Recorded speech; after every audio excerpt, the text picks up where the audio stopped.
For my people that are kind of entering sober life and kind of going through that transition of giving up the old life of like leaning on the substances for your feel-good moments and entering into sobriety, the key component here that is going to make your sobriety sustainable is living a life that you truly enjoy, that truly feels good to you.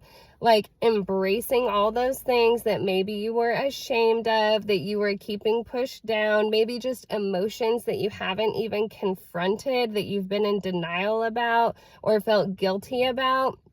Like, you need to let all of that come up to the surface and just say, like, fuck it. I'm not going to feel guilty about that. I'm not going to be ashamed of that. And like, just start doing things that literally just feel good to you. Like, even if it's like way out there, right? So like, because that's really why people go to substances and like addictive behaviors, is because like you are not living a life that feels good to you. So you go to those behaviors to feel good or to feel unashamed, to like release your inhibitions, right? So like, when I would be drinking and I was just like a party girl and I would just like dance like a freaking crazy person, didn't even care. But then when I would be like sober, I'd be like all shy, right? So like now, like when I'm like in the store and like a song comes on that I'm like vibing to, I'm like, I like do a little vibe, you know, because that feels good to me, right?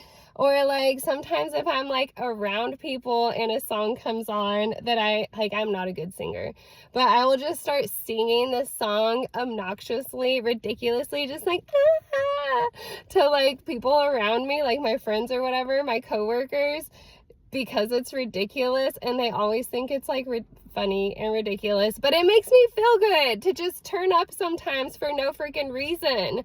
And like literally just like whatever you want, if that means doing something different with your style, just like be willing to act out of character in a way that feels good to you, because you were doing all those substances and behaviors because you were unwilling to act out of character. You like felt like you had to be in this little box, and so then you started doing those things to like release your inhibitions and feel good and all that stuff. So if you're going to stay sober for real, and like live a life that you love, you have to embrace all of those sides of yourself and do things that like feel really good for real. All right? I love you guys so much. Have a great day.